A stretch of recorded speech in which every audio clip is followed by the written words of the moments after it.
아버지 하나님, 오늘도 추운 날씨에도 불구하고 주님 앞에 나와 예배드릴 수 있는 특권을 허락해 주셔서 감사합니다.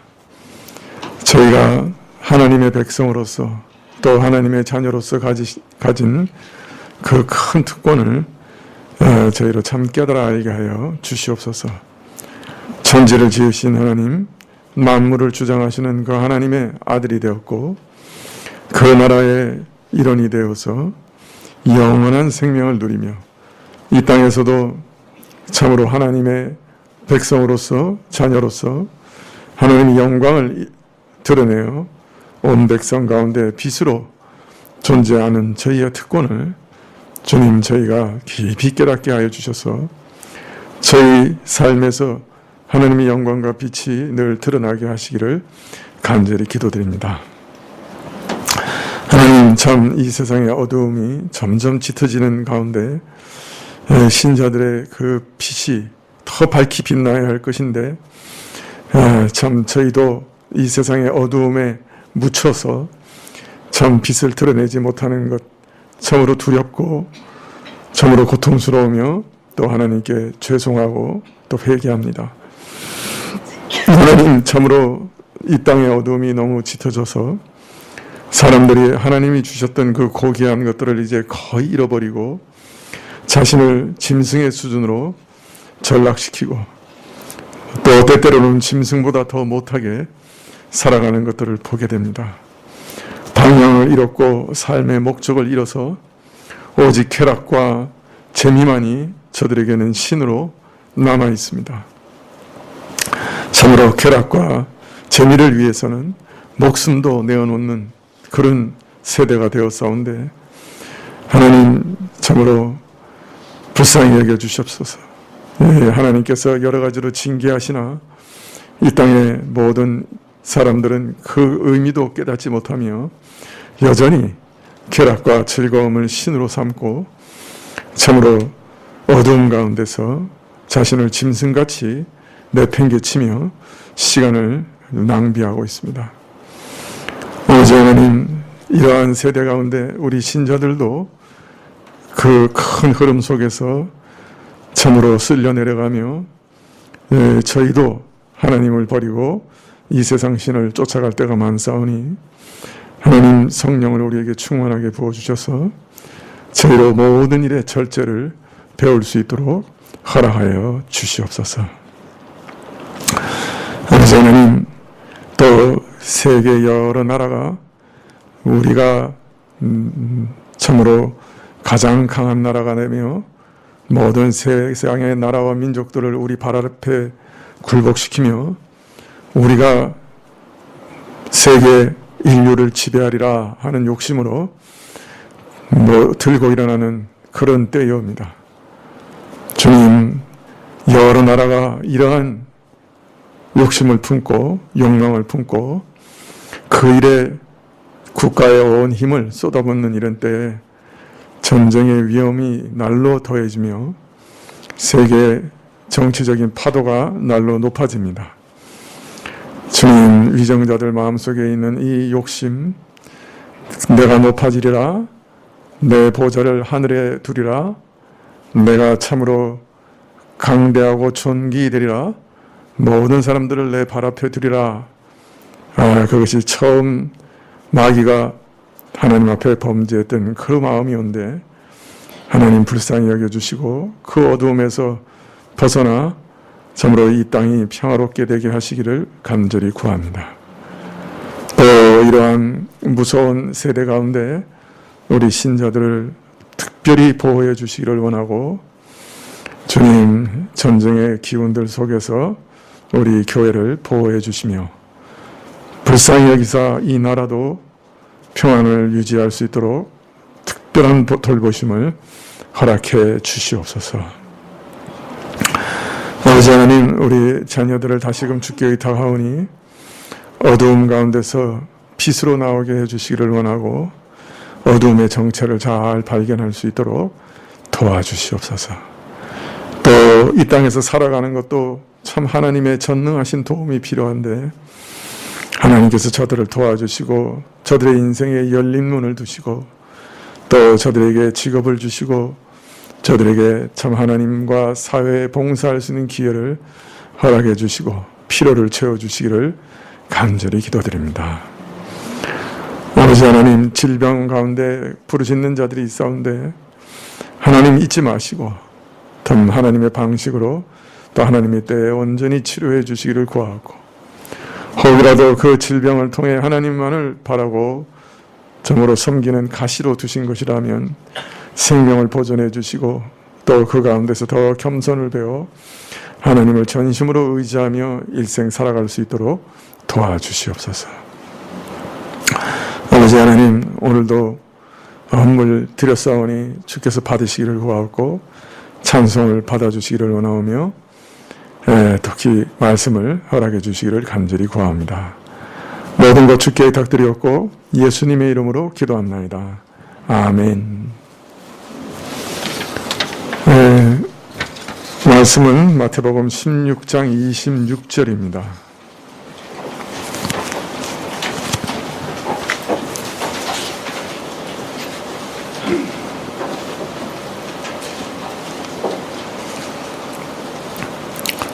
마태복음 16장 26절부터 마지막 절까지 신약 28쪽인데요. 찾으신 줄 알고 제가 봉독해 드리겠습니다. 마태복음 16장 26절입니다. 사람이 만일 온 천하를 얻고도 제 목숨을 잃으면 무엇이 유익하리요? 사람이 무엇을 주고 제 목숨을 바꾸겠느냐? 인자가 아버지의 영광으로 그 천사들과 함께 오리니 그때 각 사람의 행한 대로 갚으리라. 진실로 너희에게 이르노니 여기 섰는 사람 중에 죽기 전에 인자가 그 왕권을 가지고 오는 것을 볼 자들도 있느니라.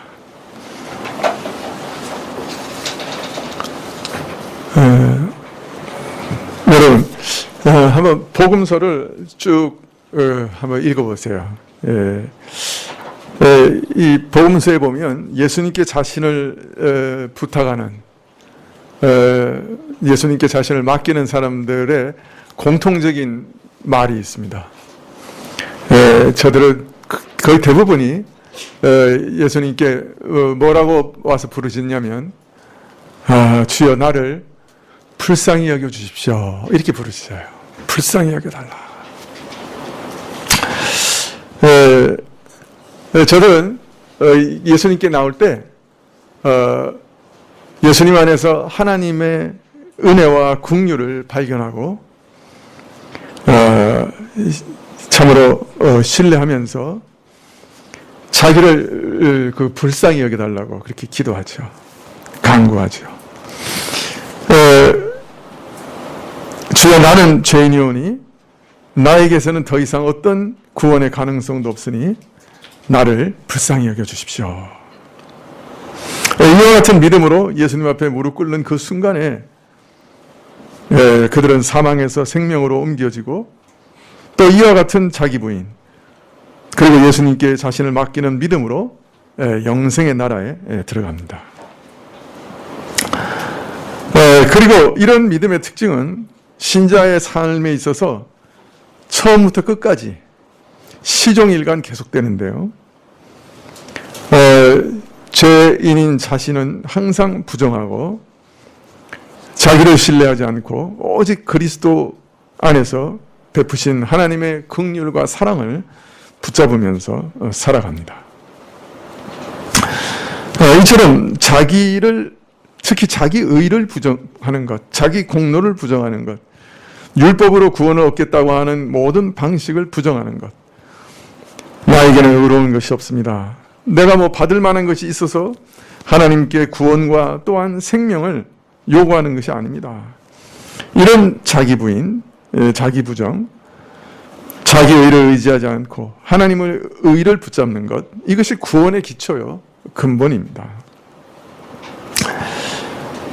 우리가 하나님을 위해서 조금 희생하고 조금 성의를 보이고 조금 사랑하고 조금 순종하고 한두 번 좀 더 남보다 깨끗하게 살고 의롭게 사는 것, 그것이 우리 자신을 구원할 수 없어요.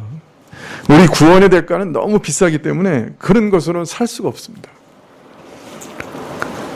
그래서 이사야 선지자는 이사야서 55장 1절에 너희 목마른 자들아 물로 나오라.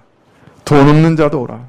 너희는 와서 사 먹되 돈 없이 값 없이 와서 포도주와 젖을 사라. 우리가 가진 어떤 것으로도 영생을 살 수 없습니다. 그런 생각 아예 버려야 됩니다. 그리고 돈 없이 값 없이 와서 먹어야 됩니다.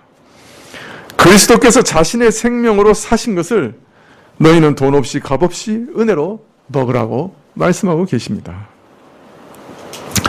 예수님께서 값을 다 지불하셨어요. 그러니 우리는 그 은혜를 받기만 하면 되는 것입니다.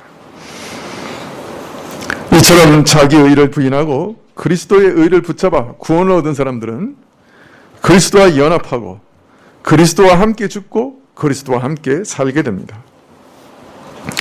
하나님을 거역하고 불순종하고 죄의 종로로 타던 옛사람은 자신을 신으로 삼아서 자신만을 섬기던 옛사람은 죽고 오직 하나님을 향해 살아가는 새 사람, 자신의 모든 삶을 의의 도구로 하나님께 드리는 새 사람으로 살게 됩니다. 그래서 신자는 자기 옛사람이 그리스도와 함께 죽은 것을 믿고 옛사람의 남은 것들, 육체와 그 정욕을 매일 부인하는 삶을 살아야 하는 것이죠. 우리에게 이 옛사람이 죽었다고 하는 믿음은 매우 중요합니다. 왜냐하면 이 믿음이 옛사람의 정욕과 싸우는 토대가 되기 때문입니다. 우리는 이 믿음 가운데서 옛사람의 남은 정욕을 매일 십자가에 못 박습니다. 이것은 나와 상관이 없는 거다. 내게 존재하고 있지만, 나를 지금 유혹하고 있지만 이건 내 것이 아니다. 나와 상관없다 하고 부인하는 겁니다. 거절하는 겁니다. 베드로가 예수님을 난 모르겠다 그렇게 부인했는데 이제는 우리는 죄를 부인하는 겁니다. 이 죄와 나와 상관없다. 나는 거절한다. 내 것이라고 사단이 속이지만 이것은 내 것이 아니다. 속이지 마라. 거절하는 것이죠. 자, 그런데 문제는 우리 신자들이 매일 경험하는 것이지만 이 육체를 부인하는 것도, 이 육체의 정욕을 부인하는 것도 신자 자신의 능력으로 불가능하다는 것입니다. 로마서 7장 14절 이하에 보면 바울은 하나님의 법을 기뻐하며 그 계명대로 살기를 간절히 원하는 자신이 그러나 끊임없이 죄에 끌려가고 죄의 힘에 눌리고 죄의 포로로 사로잡혀서 죄의 노예로 살아가는 것을 고백합니다. 자신의 힘으로 죄의 소욕과 싸워 이길 수가 없어 하나님의 계명을 순종할 수가 없는 것을 발견합니다. 자신의 옛사람이 이미 십자가에 못 박혀 죽었고 새 사람으로 살아난 것을 너무나 잘 알고 믿는데도 하나님의 계명을 순종할 일에 있어서 날마다 실패하는 것을 경험한 것이에요. 하나님의 계명을 행하려는 소원은 참으로 간절한데 아무리 애써도 매일 죄와 싸워서 지니 너무 답답하고 비참해서 오라 나는 공고한 사람이로다. 누가 나를 이 사망에서 건져내랴 구원하랴 하고 탄식했습니다. 여기서 우리는 또 한 번 자신을 부정하지 않으면 안 됩니다. 내 힘으로 하나님의 계명을 행할 수 없다고 자신의 능력을 부정하지 않으면 안 됩니다. 그리고 그리스도 안에서 순종의 가능성을 발견해야 합니다. 생명의 성령 안에서 승리의 가능성을 발견해야 합니다. 그리스도 안에서 죽고 그리스도와 함께 다시 살아난 그 은혜를 내게 실제로 적용해 주시는 성령 하나님만이 나를 죄에서 이기게 하시는 것이죠. 그래서 로마서 8장 13절에 이렇게 얘기하십니다. 너희가 육신대로 살면 반드시 죽을 것이로되 영으로서 몸의 행실을 죽이면 살 것이다. 여기서 영이라는 말은 성령님을 뜻합니다. 그리스도 안에서는 성령의 능력으로 몸의 행실, 육신의 정욕을 죽일 수 있음을 가르치시는 거죠. 이처럼 육신의 정욕, 죄의 세력을 죽이는 능력이 성령 안에 있기 때문에 우리는 성령의 인도하심을 따르고 성령으로 행하고 성령으로 살아야 됩니다. 그래야 할 때 생명을 누릴 수 있는 것입니다. 성령께서 우리 안에 분명히 거룩한 소욕을 주십니다. 거룩한 생각들을 주십니다. 욕망을 주십니다. 그가 시작하신 것들을 끝까지 이루실 겁니다. 시간이 많이 걸릴 수도 있지만, 지체될 수 있지만 끝까지 이루실 겁니다. 그래서 성령의 열매라고 하십니다. 왜냐하면 그 열매는 매우 시간이 걸리는 일이기 때문에 그렇습니다. 성령께서 우리에게 그리스도의 은혜를 적용해 주시는 것이니 이게 단번에 이루어질 수 있다, 이렇게 생각하기 쉽습니다. 웨슬레 같은 사람은, 저 유명한 웨슬레 같은 사람은 좀 그렇게 생각을 했어요. 아니, 그걸 이렇게 천천히 이루어지는 거, 그걸 아마 참지를 못했던 것 같아요. 웨슬레는. 그런데 단번에 이룰 수 있다. 그 성화가 단번에 적용돼서 우리가 아주 순간적으로 거룩해질 수 있다. 이렇게 완전해질 수 있다. 이렇게까지도 생각을 했는데, 성경은 그렇게 말씀하지 않으십니다. 성경은 그 일이 열매라고 그러죠. 오랫동안 시간이 걸리는 일이라. 그래서 내 안에 그것이 정말 습관이 되고 사상이 되고 생각이 되고 죄가 내게서 내가 죄에 대해서 죽는 그런 은혜가 시간이 많이 걸리는 일이라고, 점차적으로 이루어지는 일이라고 우리에게 알려주고 있습니다. 그래서 우리는 또한 죄와 계속 싸워야 되는 일이 있는 것이죠. 그런데 그것도 성령 안에서만 가능한 거예요. 성령을 의지하는 가운데서만 가능한 것이. 내 힘을 의지해서 불가능해요. 성령님을 의지하고 그 일을 하는 것입니다. 우리는 나의 힘으로 아니라 오직 그리스도 안에서 그리스도를 믿음으로 받는 성령의 능력으로 죄와 싸워 이길 수 있으며 하나님의 계명을 지킬 수 있는 것입니다. 이 모든 것에서 우리에게 요구되는 것은 바로 철저한 자기 부인입니다. 자기 부정입니다. 나는 의의가 없다. 먼저 자기 의의를 부인하는 것이죠. 더하여 자기를 위한 삶을 부정합니다. 내 삶은 나를 위한 것이 아니다. 옛사람의 모든 것을 부인하고 거절합니다. 마지막으로 자신의 능력을 부정해야 합니다. 내 힘으로는 하나님의 계명을 지킬 수 없다. 오직 그리스도를 의지하고 신뢰하며 따를 때, 성령을 따를 때 가능하다. 그러할 때 우리는 먼저 구원을 얻고 또 구원을 얻은 사람으로서의 아름다운 삶을, 생명을 누릴 수 있게 되는 것이죠. 그러할 때 그리스도 안에서 먼저 값없는 의의를 얻게 되고 또 자기를 신으로 삼는 삶을 거절할 수 있게 되고 성령의 능력으로 그리스도인으로서의 삶을 살아갈 수 있게 되는 것입니다. 이 모든 삶에서 자기 부인이 가장 기본적인 태도요, 본질입니다. 믿음의 본질입니다. 자, 이처럼 자기 목숨을, 자기를 부인하는 자는, 자기를 잃는 자는 찾을 겁니다. 영원한 생명으로 얻게 될 것입니다. 이어서 오늘 예수님께서는 26절에 사람이 만일 온 천하를 얻고도 제 목숨을 잃으면 무엇이 유익하리요?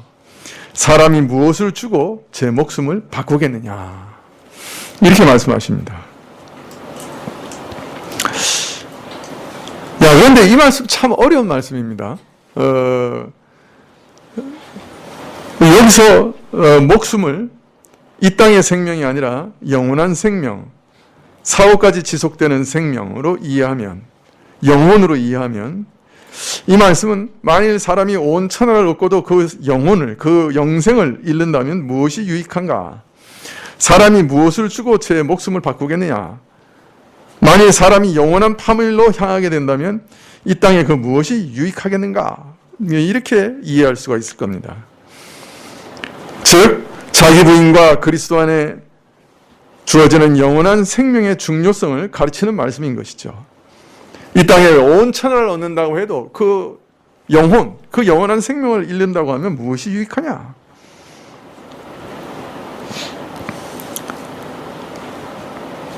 사람이 세상에서 가지고 있는 모든 소유는 일시적인 것뿐이라 그 사람의 영혼과 바꿀 수가 없다. 우리 자신이 이 땅에서 원하는 것을 얻기 위해서 열심을 내면 우리가 원하는 것을 얻을 수도 있을 겁니다. 다 성공하는 건 아니지만 얻을 수도 있죠. 그러나 문제는 마지막에는 그것이 다 무의미하고 공허한 것을 발견하게 될 것이라는 거예요.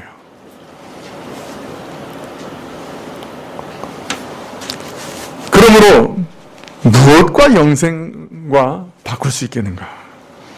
자, 이 질문에 대한 대답은 그 무엇으로도 사람의 영혼과 영생과 바꿀 수 없습니다. 아무것도 없습니다. 이것이 되겠죠. 이런 대답은 목숨을 잃는 것이 영원한 목숨을, 생명을 얻는 것이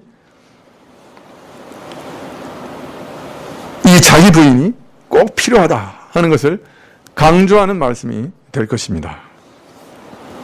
자, 그런데 이렇게 이해하면 사실은 문맥과 좀 단절됩니다.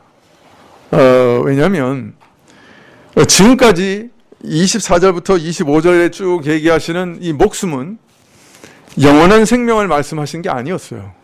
그죠? 똑같은 단어인데, 그죠? 24절부터 25절의 목숨은 인간 생명의 총체, 즉 자기 자신, 자기 아상으로 이해해야만 되는 것이죠. 자, 그럴 때 오늘 26절 말씀은 참 이해하기 어려운 말씀이 됩니다. 앞에서는 자기를 부인하고 주를 위하여 자기를 잃는 것에 대해서, 목숨을 잃는 것에 대해서 말씀하셨는데, 갑자기 그 목숨이 자기가 천하보다 귀한데 그 무엇과 바꿀 수 있겠는가? 이렇게 질문하시니까, 아니, 도대체 이 말씀이 무슨 의미인가? 좀 난감하게 되는 거죠. 자기를 부인해라! 이렇게 얘기하신 다음에 갑자기, 자, 그런데 자기보다 더 귀한 게 있냐? 사람은 천하하고도 자기 목숨을 바꾸려고 하지 않는다. 이렇게 얘기하고 계시는 거예요. 이걸 어떻게 이해해야 되는 거예요? 이 말씀을 욥기 2장 4절의 말씀의 반영으로 이해할 수가 있습니다. 욥기 2장 4절에 보면 사람이 그 모든 소유물로 자기 생명을 바꾸올지라. 사단이 와서 그 욥의 모든 것을 다 빼앗은 다음에 욥이 하나님 앞에 전혀 참 범죄하지 않고 주신 자도 여호와시니 취하신 자도 여호와시고 여호와께서 홀로 영광을 받으실 거다. 이렇게 얘기하니까 마귀가 와서 또 얘기를 합니다. 저 생명을 건드리지 않았으니까 지금 배반하지 않은 것이요. 그 생명보다 더 귀한 게 어디 있습니까? 자기 자신을 치지 않았으니 저러는 것입니다. 아무리 사람이 자식이 귀해도 자기 목숨이나 자기보다 더 귀하겠습니까? 이렇게 시비를 걸고 있는 거예요. 즉 자아에 대한 사람의 끈질긴 집착과 애착에 대해서 지금 말씀하고 있는 것이 아닌가, 그렇게 이해할 수가 있는 것이죠. 즉 사람은 자기 목숨을, 자기 자신을 천하와도 바꾸려 하지 않는 법인데, 이런 사람이 과연 자기를 부인할 수 있겠느냐? 죽는 것이 사는 것이 되는 이 십자가의 길을 따를 수 있겠는가? 의문을 제기하신 것이죠. 즉 사람에게 있어서 자기 부인이라고 하는 것은, 자기 자아를 부인한다는 것은 현실적으로 불가능하다 하는 것을 알리는 말씀이라고 할 수 있어요. 사람이 온 천하를 얻고도 제 목숨을, 누가 보면 자기를 잃으면 무엇이 유익하리요? 이렇게 말씀하시는 것은, 사람은 천하를 내놓으면 내놓았지 결코 자기를 내놓지는 않으리라 하는 뜻으로 이해할 수 있는 것입니다. 여러분, 사람이 자기를 포기한다는 것은, 자아를 포기한다는 것은 그만큼 어려운 일입니다. 실제로는 불가능한 일이라, 있을 수 없는 일이라, 그 말이에요. 이러한 사실을 바울은 유대인의 예를 들어서 로마서에서 이렇게 얘기합니다. 로마서 10장 2절 이하에 보면, 왜 유대인이 그 구약에서 하나님의 말씀을 들었고 말씀을 직접 받았고 수많은 기적을 받았고 수많은 선지자들을 선물로 받았던 하나님의 백성이니 유대인이 정작 복음을 들었을 때는 왜 참여하지 않았고 왜 믿지 못했고 왜 그래서 망해버렸느냐, 그것에 대해서 이렇게 얘기합니다. 로마서 10장 2절 이하에 보면, 내가 증거하노니 저희가 하나님께 열심히 있으나 지식을 쫓는 것이 아니라 하나님의 의를 모르고 자기 의를 세우려고 힘써 하나님의 의를 복종치 아니하였느니라. 유대인들은 정말 하나님에 대해서 대단한 열심을 가지고 있었죠. 바리새인들은 참 일주일에 이틀씩 금식했어요. 금식하면서 기도했어요. 소득의 11조를 아주 꼬박꼬박 바쳤어요. 길에서 돈 10,000원 주시면 1,000원 11조 한 사람들이 바리새인들이에요. 여러분 중에 일주일에 이틀씩 금식하는 사람이 있어요. 그렇게 해서 기도하는 사람이 있어요.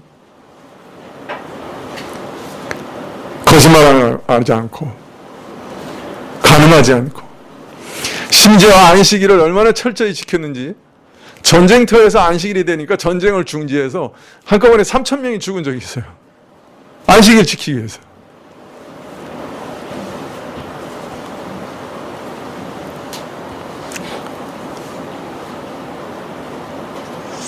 자, 이처럼 하나님 앞에 대단한 열심이 있었지만 내 지식을 쫓는 것은 아니었다. 말하자면 옳은 열심이 아니었다.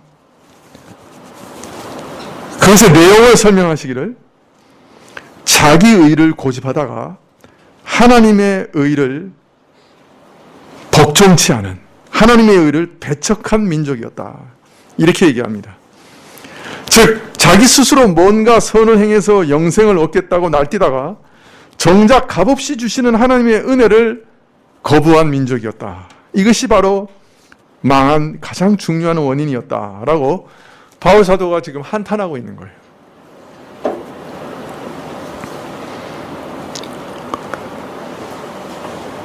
자기 힘으로 의에 이르기 위해서라고 하면, 구원에 이르기 위해서라면 하나님의 의를 부인할 만큼 인간의 자기 사랑, 자기에 대한 집착과 신뢰가 그만큼 강하다는 뜻입니다. 자기 부인이 왜 이렇게 어려운가? 의아하게 생각하실 분들이 혹 계실지 모르지만 조금만 눈여겨보고 우리 자신을 살피면 자기를 버리고 포기한다는 것이 우리 사람에게 있어서 가장 힘든 일이라고 하는 것을 깨닫는 것은 그리 어렵지 않습니다. 여러분, 인간의 마음속 깊은 곳에 인간은 결국 그 홀로이다. 결국 믿을 것은 나밖에 없다. 내가 기대고 의지할 수 있는 것은 결국 나밖에 없어. 라는 생각을 모든 사람은 숨기고 있습니다. 어떤 경우에도 이 자아에 대한 집착을 버리려고 하지 않습니다. 자기를 버리고 부인한다고 해도 한두 자락은 반드시 붙잡고 있습니다. 한두 가닥에 자기에 대한 기대와 집착을 남겨놓기 마련입니다.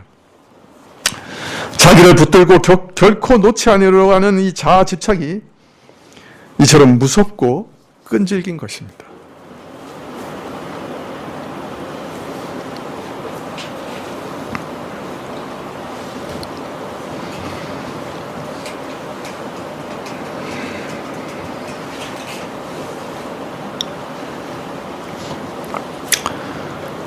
더욱이 여기에서 말하는 자기 부인은 참으로 깊고 광범위한 것이기 때문에 말하자면 단순히 나밖에 모르는 이기심을 버리는 정도가 아니라 바로 자기 자신에 대한 신뢰를 버리는 것, 자신의 가능성에 대해서 모든 소망을 철저히 부인하는 것이기 때문에 막상 구체적으로 이러한 자기 부인의 요구 앞에 서게 되면 사람의 힘으로는 불가능합니다.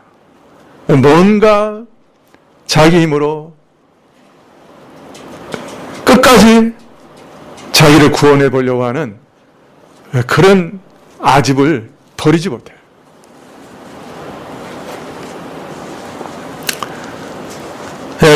오녀대사가 이 아상을 버리려고 3개월간 어느 절에 들어가서 결사 기도를 했다고 합니다. 그 3개월이 끝난 다음에 원효대사가 이렇게 기도를 마치고 나왔는데 그 절에서 아궁이에 불을 떼던 스님이 오녀대사에게 물어봅니다. 아상을 이제 극복했습니까? 오녀대사가 고개를 설레설레 흔들면서 가는데 뒤에서 그 스님이 한마디를 합니다. 아상을 없애려고 하는 것도 아상이지요. 인간은 자기 힘으로 자기 아상을, 자아를 부인할 수 없다.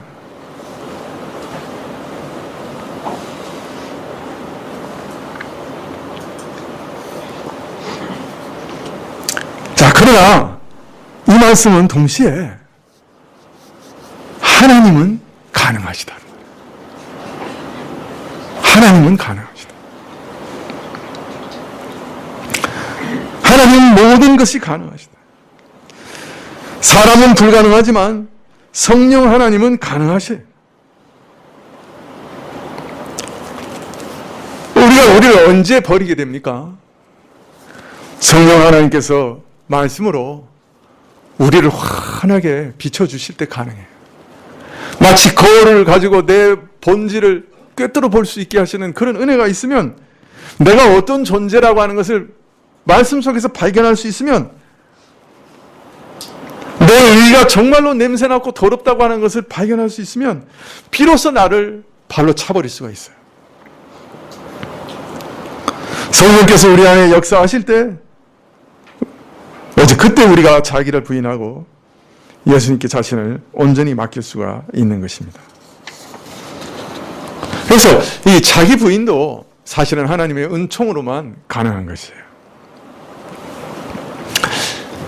성령이 역사하시면 제일 먼저 우리에게 일어나는 이런 변화는 뭐냐면, 이 말씀의 권위를 의식하게 돼요. 인식하게 돼요. 이 성경 말씀이 다른 모든 책과 또 다른 모든 인간의 말씀과는 다르다고 하는, 권위 있는 말씀이다 하는 것을 인식하게 돼요. 이 성경 말씀이 천지를 지으신 하나님의 말씀이시다. 말씀으로 온 천지를 만드신 그 하나님의 말씀이다 하는 것을 깨닫게 되는 것이에요. 이 말씀의 무게가 그래서 온 천지보다 더 무겁게 다가오는 것이에요. 그래서 이 말씀을 아주 진지하게 받아들이고, 이 말씀은 그대로, 말씀 한마디 한마디 그대로 다 이루어질 줄 알고 이 말씀을 아주 신중하게 받아들이는 것이에요. 여러분, 그렇게 되면 어떻게 돼요? 사실 이 말씀 앞에 떨게 돼요. 이 하나님의 말씀을 두려워하게 돼요. 떨게 돼요. 왜요? 우리가 이 말씀 앞에서 자기 자신을 비춰볼 때 우리 자신이 어떤 사람인지 알게 되기 때문에 그렇죠. 오늘 아침에 지하철에서 5분 동안 마음속에서 생각한 그 악한 마음으로만으로도 하나님의 영원한 영광을 짓밟는 일이 될 것이고, 또 그것으로도 지옥 밑바닥에 떨어지기에 충분하다 하는 것을 알게 돼요. 마음으로 영혼을 보고 음란한 생각을 품으면 이미 가늠하다. 마음으로 뉴스를 보는데 저 죽일 놈, 마음에서 미워할 때 이미 살인했어.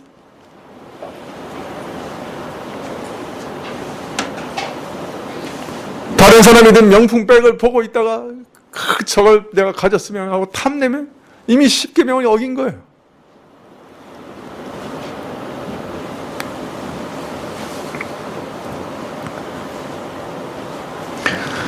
이런 사실을 참으로 성령께서 말씀을 통해 비춰주실 때 비로소 우리가 자기를 부인할 수 있게 돼요. 참 나에게는 전혀 소망이 없구나. 억만 년이 내게 주어진다고 해도 내가 소망이 없구나. 이미 저질러 놓은 것을 어떻게 처리할 방법이 없구나. 자기를 배설물처럼 여기게 돼요. 바울이 발견한 게 그거였어요. 누구보다도 하나님 말씀을 잘 지키는 것처럼 보이는 바리새인이었지만 자신이 진실로 말씀을 깨닫게 됐을 때 발견한 건 나는 배설물 같은 인간이구나. 그거 다 배설물 같이 소용이 없는 거구나. 더러운 거구나. 이게 버린 거예요. 자기를 버렸어. 말씀이 조금이라도 빛을 비추게 되면 사람은 자신의 비참함을 알게 돼요. 어떤 방식으로도 알게 돼요. 그리고 불쌍히 여겨주십시오 라는 고백으로 하나님께 나아가게 돼요. 불쌍히 여겨주십시오. 이런 사람만이 예수님을 정말 붙들 수 있게 돼요. 예수님을 진실로 의지하게 돼요. 예수님을 통해 주시는 하나님의 의를 진실로 붙들게 돼요. 성령이 말씀을 내게 비추어 주시면 자기 부인이 가능하게 되는 것입니다. 그러나 사람의 능력으로는 불가능하다. 그렇게 가르치고 계시는 것이에요. 27절에 인자가 하나님의 영광으로 그 천사들과 함께 오리니 그때 각 사람의 행한 대로 갚으리라. 예수님께서는 자기를 부인하고 자기 십자가를 지고 주를 따르는 자들의 마지막이 어떠할 것인지 말씀하고 계십니다. 주를 믿고 따르되 자기를 부인하고 주께서 걸으신 십자가의 길을 따라 걷느냐 그렇지 않느냐에 대해 모든 사람들이 책임을 지게 될 것이라는 말씀입니다. 자기를 부인하고 오직 주께서 가신 길을 따르는 이 믿음의 길을 부끄러워하여 부인하면 주께서도 마지막에 하나님 앞에서 그를 부인할 것이요. 자기를 부인하고 믿음의 길을 기뻐 따르면 그 걸어온 대로, 그 행한 대로, 그 믿음대로 갚으시리라. 이 말씀은 따라서 자기 부인이라고 하는 것이 얼마나 중요한 것인가. 마지막 심판에 있어서도 결정적인 시금석이 되는 것이 바로 이 자기를 부인하고 주를 따르는 믿음이다. 그렇게 가르치고 계시는 것입니다. 28절에 진실로 너희에게 이르노니 여기 섰는 사람 중에 죽기 전에 인자가 그 왕권을 가지고 오는 것을 볼 자도 있느니라.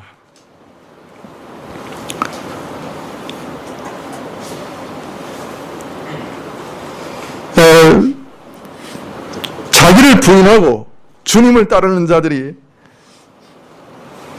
마지막에 얻게 될 그 영광, 참여하게 하실 그 영광을 마지막 날 예수님께서 재림하시는 그날에만 이루어지는 것이 아니라 여기 섰는 자들도 그 첫 열매들을 맛보고 경험할 수 있게 될 것이다 라는 의미입니다. 즉 주께서 왕권을 가지고 오시는 것을 죽기 전에 볼 자도 있을 것이다. 그 큰 권능으로 임하시고 자신의 영광을 드러내실 때 자기를 부인하는 자들이 그 영광에 참여하게 될 것인데 이러한 영광을 미리 맛보는 자들도 있을 것이다. 이 일은 예수님께서 부활하시고 승천하신 후에 오순절 날에 일어난 일이었죠. 십자가에 죽으신 후에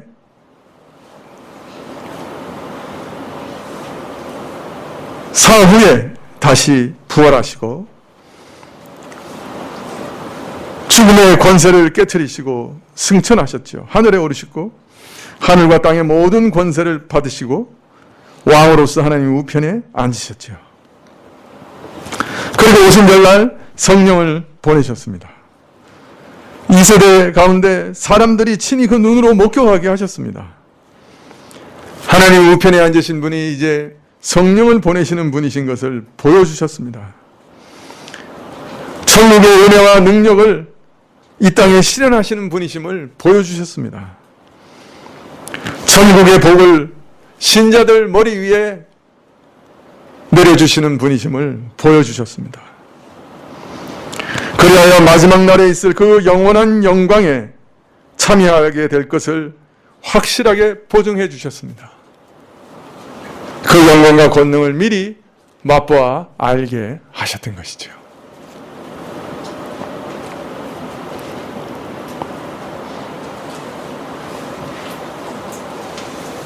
그런데 마태는 이 바로 다음 장 17장에 이런 일이 일어나기 전에 메시아의 죽음과 부활에 대해서 여전히 마음이 닫혀있는 제자들에게 그 마음을 여시고 그리스도의 영광을 미리 깨닫게 하시는 특별한 일을 기록하고 있습니다. 바로 변화산에서 예수님께서 영광스럽게 변하신 다음에 모세와 엘리야와 함께 서로 말씀하신 사건인데, 이때 하나님께서 구름 가운데 친히 음성으로 예수님의 영광된 신분을 확인해 주고 계십니다. 이는 내 사랑하는 아들이라 이렇게 확인하고 계십니다. 이 일도 예수님의 왕권을 미리 맛보는 일이라고 할 수 있을 것이죠. 여러분, 우리가 믿음이라는 말을 아주 자주 씁니다만은 그 안에는 여러 가지 뜻과 요소가 있습니다. 어떤 것을 참되다라고 인정하는 것도 믿음 안에 있는 것이고요. 또 진리나 인격적인 대상을 신뢰하고 또 그것에 나를 맡기는 그런 요소도 믿음 안에 있습니다.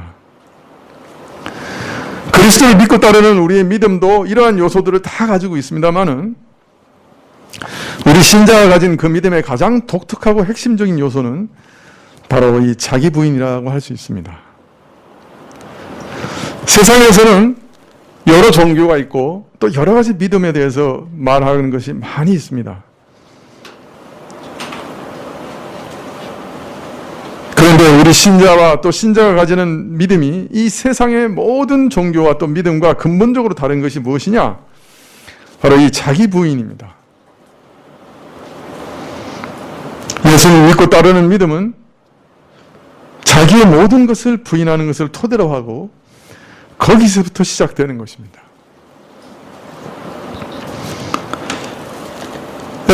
나를 따르라. 예수님께서 항상 말씀하신대요. 또 주를 따르는 자들에게 좋은 약속들을 항상 하고 계십니다. 그러나 그러니까 주를 따르면 되겠구나. 참 좋은 일이다. 그러나 그 정도가 아닙니다. 주를 따르라 하실 때는 먼저 자기의 모든 가능성을 부인하는 것에부터 시작하시는 겁니다. 그리고 오직 주께만 소망을 두고 그에게 자기를 맡기는 것이 믿음의 근본입니다. 이러한 자들은, 자기를 부인하고 십자가를 지는 자들은 그러나 자기를 잃는 것이 곧 얻는 것이 되고 죽는 것이 사는 것이 되고 썩고 망할 것을 잃는 대신에 영원한 참 생명을 얻는 역설이 이루어지는 것입니다. 이 교회 안에서 목회하면서 이 자기 부인에 대해서 끊임없이 말씀드렸습니다마는 그것이 내 삶에서 뭐랄까요? 잘 이렇게 세워지는 데까지는 시간이 많이 걸립니다. 우리 삶에 얼마나 많이 그것에 정말 이렇게 유념하고 또 훈련하고 연습하는가 하는 것은 또 다른 문제입니다. 여러분이 어떤 사람들과 대화하고 이익을 다툴 때, 억울함을 참지 못할 때, 울분이 쏟아져 나올 때, 자기를 부인하는 것은 참 쉽지 않습니다.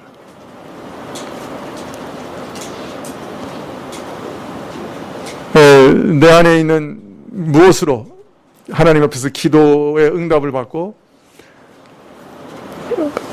참 하나님부터 좋은 것을 얻으리라 하는 그런 그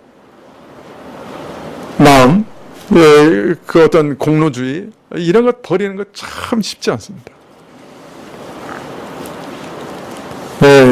사실 내가 하나님께 드리는 그 모든 것들 속에 얼마나 참 더러운 것이 많이 있는지,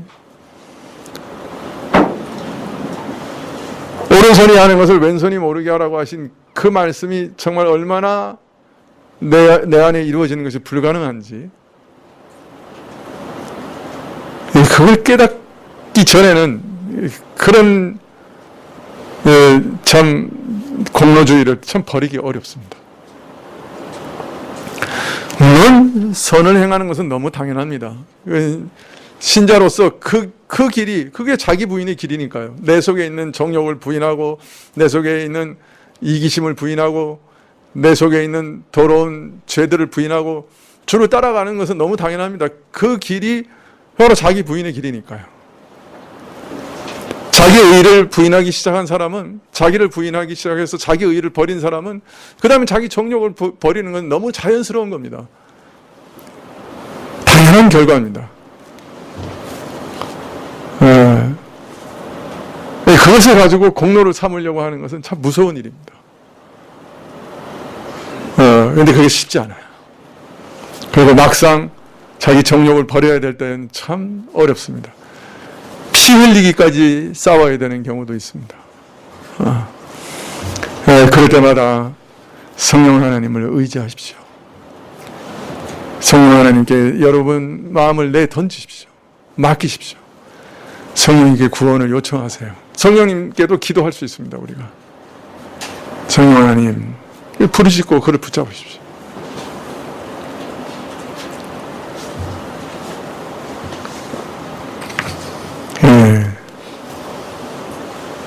모르겠습니다. 교회도 요새는 하나님의 능력으로 내 정욕과 내 지위와 내 권세와 내 재산과 내 명예를 얻어내려고 하는 것, 그것에 가장 큰 관심이 있는 것 같아요. 근데 사실은 어떤 면에서는 그건 자기 부인의 길과 정반대입니다. 하나님께서 물론 그런 거 다 우리에게 주실 수 있습니다. 그러나 그것도 자기 부인이라고 하는 큰 흐름 속에서 하나님께 영광 돌리는 방편으로 사용돼야지, 나를 신으로 섬기는 그 일에 사용된다고 하면 그보다 더 무서운 시험이 없습니다. 금요 기도할 때마다 나와서 기도하면서 어려움 당하는 사람, 질병에 걸린 사람, 가난해진 사람 위해서 많이 기도합니다. 근데 여러분, 오히려 그분들은 좀 안전할 수 있습니다. 자기를 부인하는 것이 쉬워요. 너무 어려우니까 나를 불쌍히 여겨달라고 말하는 게 쉬워요. 근데 모든 것이 성공하고 모든 것이 잘 되고 모든 것이 형통한 사람이 제일 무서운 시험을 받고 있는 걸 수도 있습니다. 근데 그 사람은 자기를 부인하는 것이 더 어려워요. 사실 어느 게 더 좋은지 몰라요.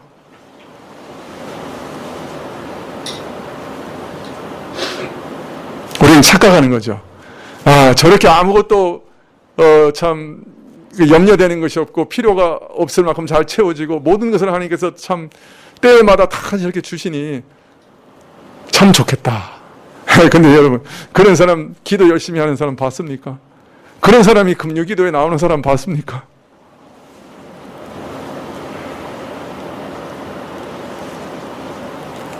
그런 사람이 자기를 낮추고 자기를 부인하는 것을 보기가 참 힘들어요.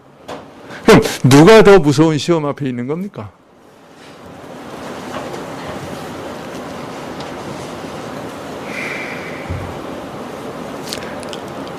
누가 하나님의 사랑을 더 많이 받는가? 그것도 참 신비한 거죠. 어렵다고, 고난을 받는다고, 고통스럽다고 하나님께서 나를 사랑하지 않는가? 천만의 말씀. 하나님이 사랑하시고 성실하셔서 우리에게 고난을 주신다는 말씀 있지 않습니까? 오히려 그것이 나를 자기 부인으로 이끌어 가신다고 하면 그 안에 깊은 하나님의 사랑의 섭리가 숨어 있을 수 있습니다. 여러분의 인생을 보는 관점도 다르게 보셔야 합니다. 자기 부인만큼 어려운 거 없습니다. 불가능한 겁니다. 만약 이것을 돕는 것이 있다고 하면 그것이 고난이라든지 고통이라든지 질병이라든지 다 하나님이 내게 주시는 귀한 선물일 수 있습니다. 실패나 어려움도 하나님이 귀한 선물일 수 있습니다. 성공과 형통할 때, 그러나 더 자기 부인을 하며 하나님께 영광 돌리는 여러분들이 되신다면 그보다 더 좋은 건 없겠죠. 여러분의 삶을 말씀의 원리를 따라서, 가장 중요한 믿음의 본질을 따라서 늘 살피시고 또 연습하시고 또 여러분 자신의 인생도 그런 눈으로 보실 수 있는 분들이 되시기를 축원합니다. 네, 기도하시겠습니다.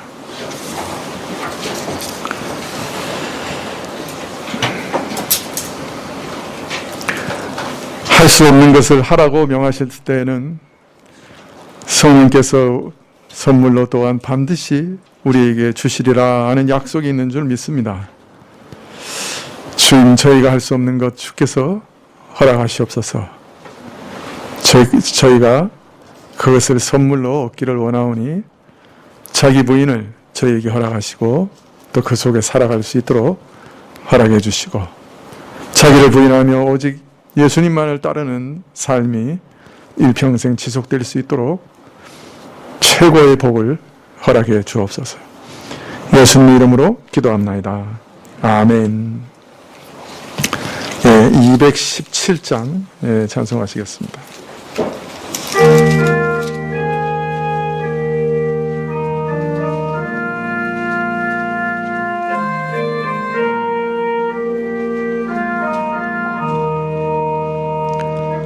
주님의 뜻을 이루소서.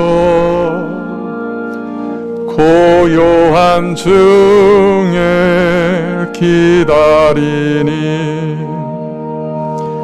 진흙과 같은 날 빚으사 주님의 형상 만드소서. 주님의 뜻을 이루소서. 주님 발 앞에 엎드리니 나의 맘속을 살피시사 눈보다 희게 하옵소서. 주님의 뜻을 이루소서. 병들어 몸이 피곤할 때 권능의 손을 내게 펴서 새롭게 하여 주옵소서. 주님의 뜻을 이루소서. 온전히 나를 주장하사 주님과 함께 동거함을 만민이 알게 하옵소서.